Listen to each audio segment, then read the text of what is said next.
Bonjour à tous, vous êtes dans l'émission L'Autre Direct. Je suis en compagnie du Père Toufik. Père Toufik est le curé du village syrien de Maloula. Alors Maloula, c'est un village chrétien de Syrie. On se souvient qu'il avait été pris par les djihadistes en septembre 2013. Il a été récupéré par l'armée syrienne l'année dernière. D'abord, première question, quelle est la situation aujourd'hui à Maloula ? Aujourd'hui, en fait, on reprend la vie à Maloula depuis avril 2014 avec la libération du village. On essaie toujours de reconstruire les maisons et de reconstruire la vie en fait sociale à Maloula et de reprendre un peu l'espérance en tant que chrétiens toujours menacés avec leur existence et disons à reprendre la vie à cette village. Dans quelle situation vous aviez quitté le village lorsque les djihadistes sont arrivés? Vous êtes revenu en avril dernier. Dans quelle situation vous avez retrouvé le village? Et voilà, on n'a pas retrouvé presque pas retrouvé le village parce que tout est dépillé en fait et en plus beaucoup de maisons sont détruites, incendiées, soit complètement, soit partiellement. Et alors on n'attendait jamais en fait de perdre, disons, ces maisons et comme ça. Mais quand même, c'est une grande grâce d'avoir rejoint nos maisons parce qu'il y a beaucoup de gens aussi en Syrie qui ne sont pas encore rentrés à leur maison. Alors c'est une grande grâce de reprendre la vie, de reprendre la reconstruction des maisons et déjà, c'est une grande grâce en fait. On parle d'un village très ancien, je crois que la basilique date du IVe siècle. Racontez-le-nous un peu pour ceux qui ne connaîtraient pas Maloula. En fait, Maloula c'est un village qui est dans la chaîne montagneuse Kalamoun de Kalamoun, c'est au pied de l'anti-Liban en fait, du côté de la Syrie. Et c'est un village qui est très froid durant l'hiver et très beau en fait durant l'été. Il fait moins 20 degrés en ce moment. En fait, il a fait moins 20 aussi durant ce janvier dernier. Et alors, c'est un village qui niche, disons, dans le rocher. Dans le rocher, où il y a, l'ancien village, puis il y a au-dessus, sur un plateau, au-dessus du village, où il y a le monastère de Saint-Serge et Saint-Bacchus, avec un hôtel touristique à côté. Alors, et c'est ce monastère Saint-Serge et Saint-Bacchus qui date du IVe siècle en fait. Il y a aussi un autre sanctuaire de Sainte-Thècle, première martyre en fait dans la chrétienté, qui a un sanctuaire où étaient les moniales en fait qui furent enlevées, disons en décembre 2013. Et elles sont restées pour 3 mois enlevées. Et je dois aussi en fait vous rappeler qu'on a toujours 6 de nos jeunes qui sont toujours enlevés depuis 1 an et demi. Et alors, ce village de Maloula, c'est l'un des derniers villages dans le monde où on parle l'araméen, la langue de Jésus-Christ. Il n'avait pas a priori d'intérêt stratégique. C'est vraiment le symbole chrétien qui a été attaqué. Vraiment, à la fin, oui, nous avons abouti à ce résultat. Que à la fin, alors ils nous ont appelés, vous êtes la capitale des croisades, vous êtes, disons, les adorateurs de la croix, et comme des adjectifs péjoratifs pour eux en fait. Et alors, à la fin, nous fûmes attaqués en tant que chrétiens. Malgré qu'il y a aussi des musulmans dans le village. Ce que je vais vous dire, c'est pas un village. C'est ça, c'est un village mixte en fait, mais ceux qui sont touchés sont les chrétiens. Voyez, à la fin, avec les batailles, avec la guerre, tous sont touchés. Personne ne gagne en fait dans la guerre, mais en principe, nous étions touchés en tant que chrétiens. Et comment ont réagi les musulmans de Maloula? Ce sont parmi eux en fait que les djihadistes sont sortis, c'est de Maloula en fait, et ce sont eux qui ont porté les autres étrangers en fait. Voyez, alors. Bien sûr, on ne peut pas juger, disons, chaque personne en tant que personne, mais en général, ce sont eux, les musulmans de Maloula, qui ont fomenté en fait la présence des djihadistes entre eux, et puis ils ont emporté d'autres d'ailleurs. Comment se passe aujourd'hui la cohabitation? C'est un village où il n'y avait pas eu d'incident depuis au moins un siècle, la cohabitation était pacifique. Aujourd'hui, il y a de nouveau des chrétiens et des musulmans à Maloula. C'est le grand défi. C'est le grand défi en fait. Maintenant, on parle que les familles sont rentrées à Maloula, mais on ne parle pas du retour encore des musulmans. Il y a quelques familles, il y a 6-7 familles qui sont rentrées, mais qui sont des familles considérées un peu familles pacifiques, mais, qui ne sont pas mêlées en fait aux événements comme ça. Mais c'est un grand défi en fait, comment reprendre la vie commune en fait entre musulmans et chrétiens.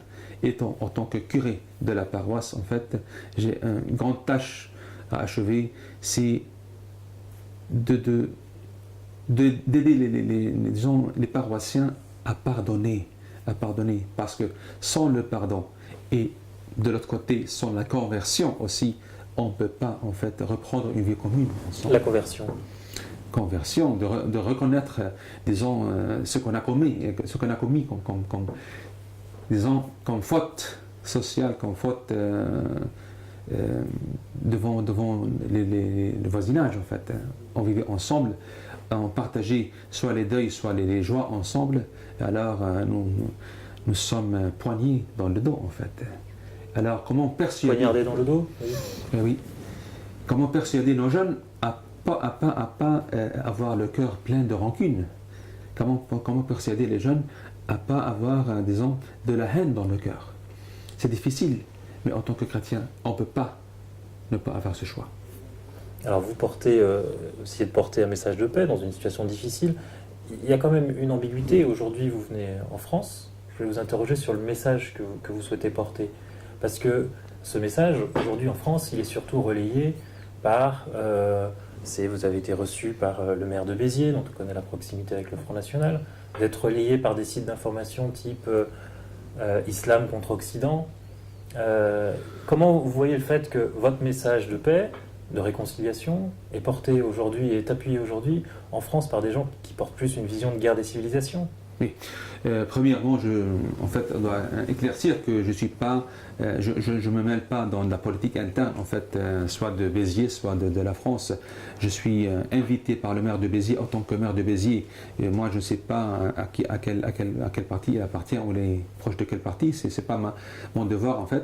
Alors, je suis invité par lui. Je suis enchanté d'être invité par lui.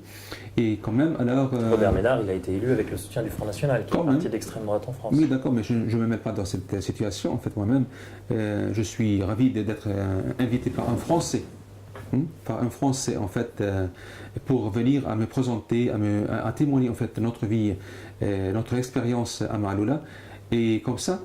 Et j'ai eu l'occasion de me présenter, de témoigner notre expérience. Et en plus, pas seulement à Béziers, j'étais à Toulon et aujourd'hui je suis à Lyon, demain je serai à Paris en fait. Alors on profite de cette visite pour présenter les difficultés qu'on a en tant que chrétiens au Moyen-Orient et en même temps peut-être aussi avec les Français on peut coopérer parce que ce qui touche aujourd'hui la France nous a touchés avant. Et alors on pense ensemble. Ce qui touche la France, c'est-à-dire? Ça veut dire ce qui commence à toucher la France de terrorisme, en fait, alors c'est la même chose qu'on a en Syrie. Alors, Vous voyez la situation française dégénérer en situation syrienne?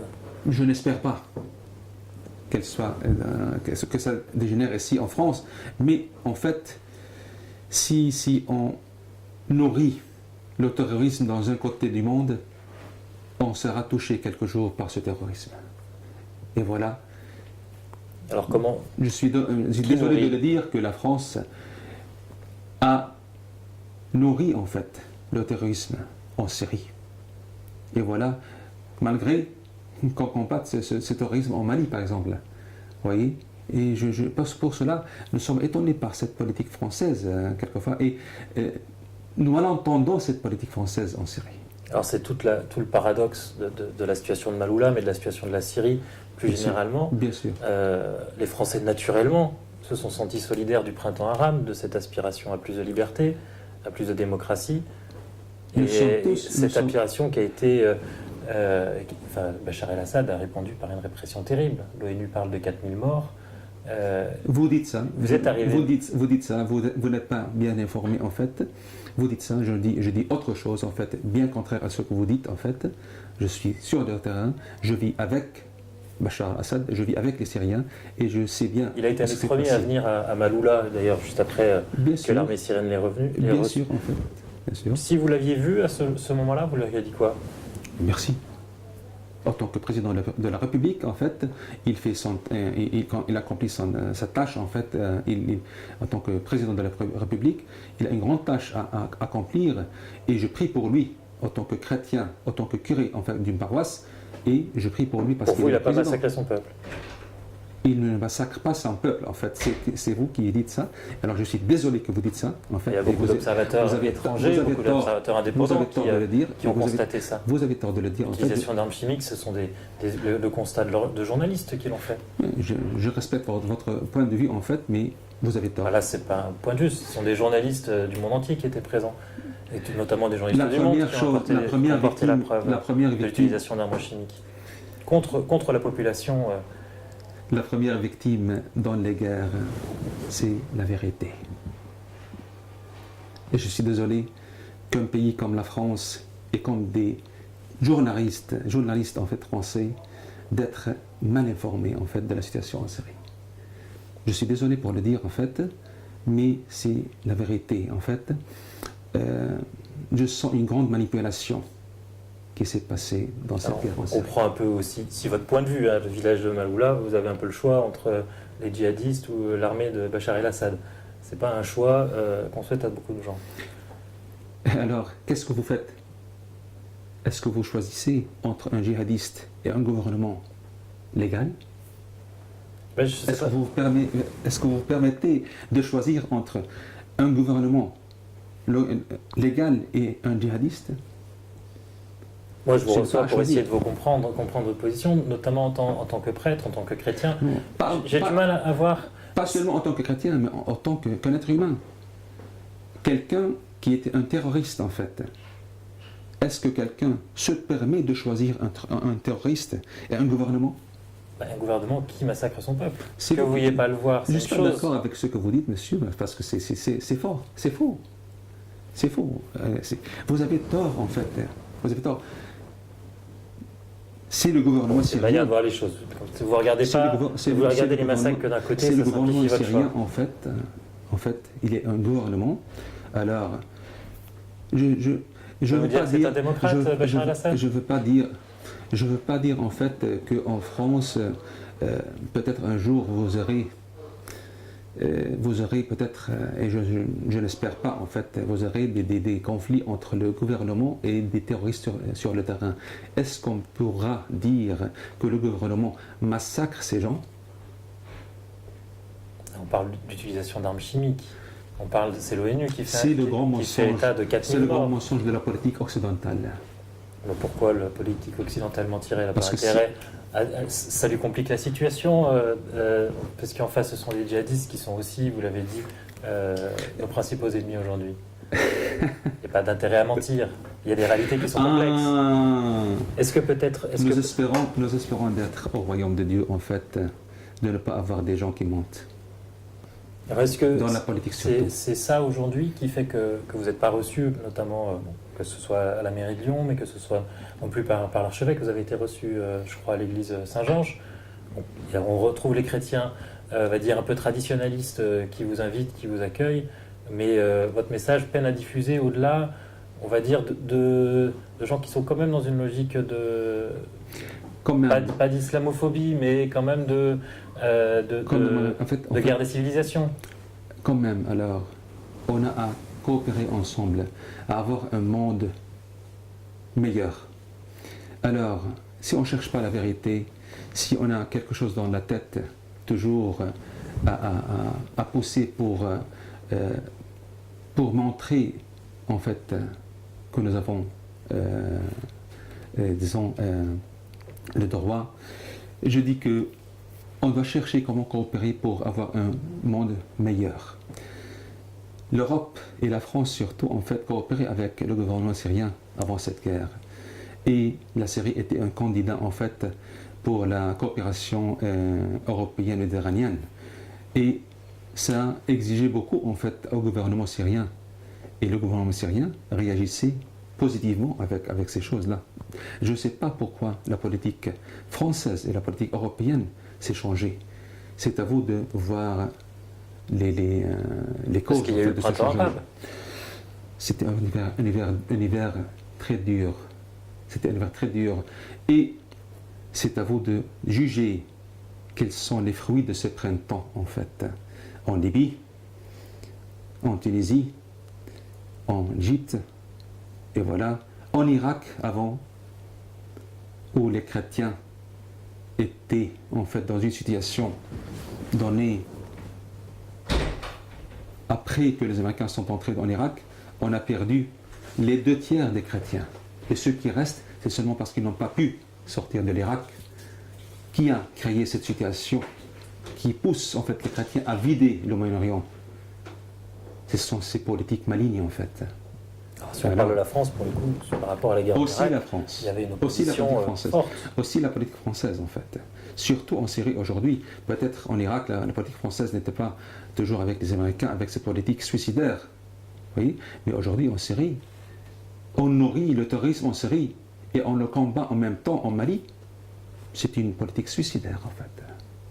Quelle est la sortie pour vous? La sortie, c'est d'avoir la conversion en fait partout. La conversion. Moi je ne parle pas d'une perfection. Je ne comprends pas ce que vous voulez dire par conversion. Conversion politique. Conversion à la conscience en fait. Il faut que tout le monde se range derrière Bachar el-Assad en fait. C'est vous qui dites ça. C'est vous qui dites ça. Je ne parle pas d'une perfection en fait syrienne. Je sais bien les points faibles de mon État en fait en Syrie. Je ne parle pas d'une perfection.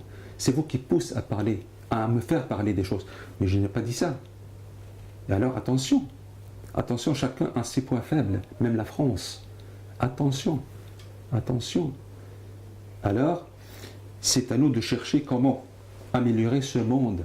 Pas à chercher les points faibles, à exploiter les points faibles pour détruire une société, pour détruire un pays qui avait un gouvernement totalement légal.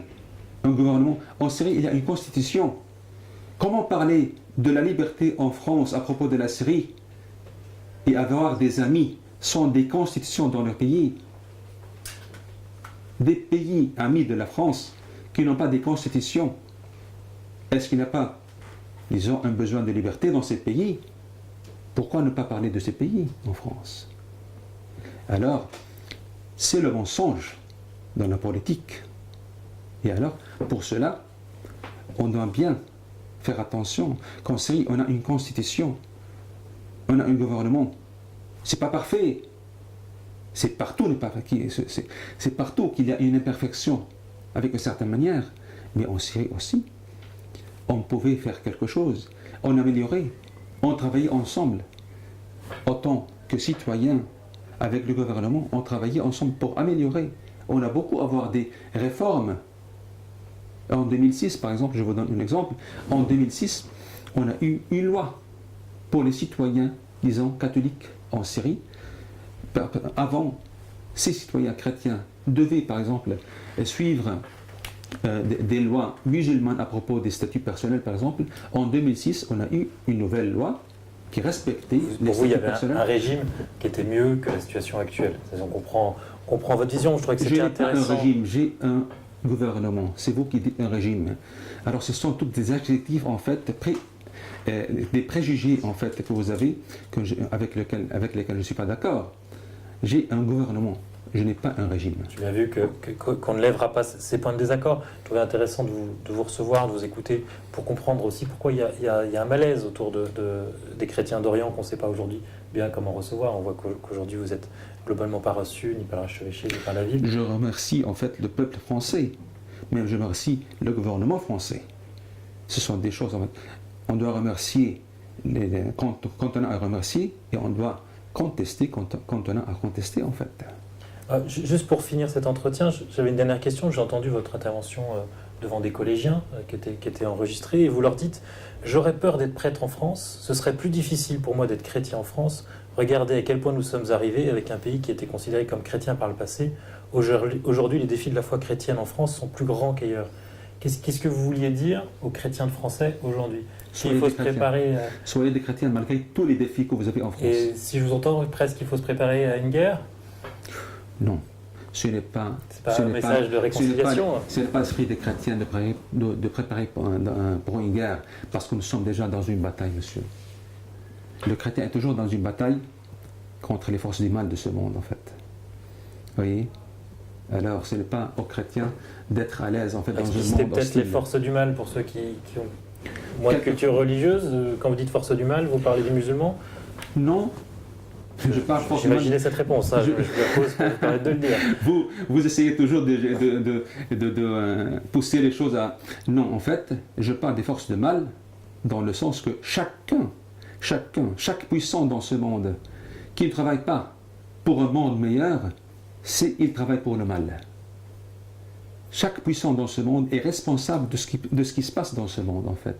Alors, si on passe à un monde meilleur, alors ce sont les puissants de ce monde qui auront, disons, ils auront ce sont à eux, hein, la faveur. Et si on a un monde pire, c'est une faute à eux, en fait. Bon, et ben ce sera le mot de la fin. Je vous remercie, Père Toufik, d'être venu à l'invitation de l'autre direct. Et je vous souhaite à bientôt pour une nouvelle émission.